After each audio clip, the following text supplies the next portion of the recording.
In August 2024, global markets entered a free fall. The Nikkei index suffered its worst single-day drop since 1987, while U.S. tech stocks and crypto markets saw billions of dollars in value vanish in hours.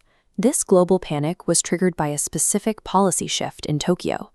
Bank of Japan Governor Kazuo Ueda announced an interest rate hike of just 0.25%.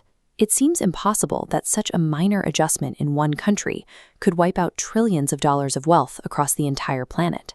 To find the connection, we look back to the most traumatic economic event in modern Southeast Asian history, the 1997 Tom Yum Goon crisis. These two events are separated by nearly 30 years, yet they are driven by the same underlying logic. Both relied on a specific type of government-guaranteed stability that encouraged investors to take extreme risks. The August 2024 crash suggests that the greatest risks to the global economy often hide within these periods of quiet, artificial stability, moments where a false sense of security eventually gives way to a violent market correction. In the early 1990s, Thailand operated under a strict currency peg, keeping the Thai baht fixed at exactly 25 to the US dollar. This fixed rate convinced Thai corporations that currency risk had been eliminated. Believing the baht would never fluctuate, they borrowed massive amounts of cheap US dollars to fund local real estate and expansion projects. Japan followed a similar path of institutional rigidity. Instead of fixing its currency, the Bank of Japan spent decades fixing its interest rates at near zero or negative levels. This era of free money in Tokyo gave birth to a global financial strategy known as the yen carry trade. The strategy is straightforward. Investors borrow yen at near zero interest. That capital is converted into other currencies and invested into high-yield assets elsewhere, like U.S. tech stocks or emerging market bonds, allowing investors to pocket the interest rate spread.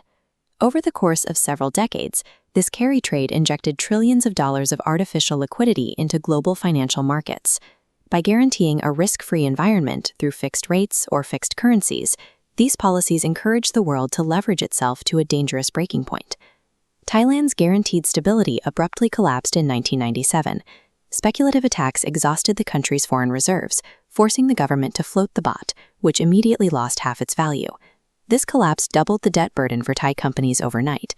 They earned their revenue in baht but owed their creditors in dollars, leading to a wave of bankruptcies that paralyzed the nation. Japan is currently facing a different type of pressure. As a major global creditor with massive reserves, Japan isn't facing a currency run, but rising domestic inflation inside the country has finally forced the Bank of Japan to step in and increase interest rates. Following the rate hike, the Japanese yen strengthened sharply against the US dollar. For investors who borrowed in yen, this was catastrophic. As the yen gained value, repayment costs skyrocketed, turning free loans into high-interest liabilities. To pay back these increasingly expensive yen loans, investors were forced to sell off their most profitable global assets as quickly as possible.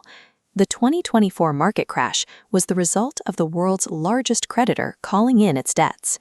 When Japan began asking for its money back, a local policy shift rapidly transformed into a synchronized worldwide fire sale.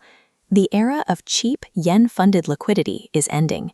The massive pool of capital inflating asset prices is now draining back toward Tokyo.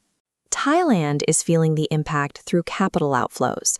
As global hedge funds and Japanese investors close their carry trade positions, they are withdrawing capital from Thai equities and bonds.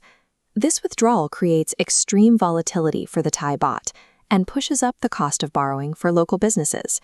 Current economic data suggests Thailand is not at risk of a 1997-style internal collapse. Higher foreign reserves and a robust banking sector provide a significant buffer against a localized crisis. Even so, Thailand remains vulnerable. The nation is struggling with low growth and record-high household debt. In a globally connected financial system, a nation can be devastated by the secondary effects of a creditor's policy shift, even if it didn't cause the crisis itself.